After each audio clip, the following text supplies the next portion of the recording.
For the first time in a long time, the Australian government has spoken out strongly on Julian Assange, the exiled Australian hacker, with Prime Minister Anthony Albanese voting in favour of a motion calling on Assange to be returned to the country.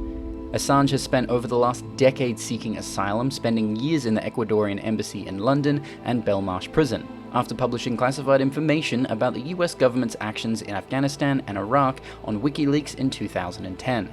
The government's motion comes ahead of a hearing on Assange's appeal to the UK High Court over his extradition to the United States, where he faces 175 years in prison.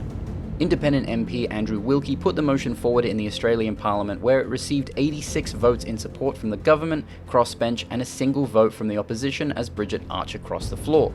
A total of 42 members of the LNP coalition voted against it, including Peter Dutton, Susan Lee, and David Littleproud.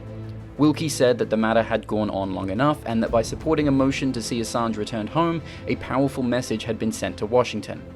Assange's family in Australia have raised concerns over his extradition, as they fear he could simply disappear into the US justice system.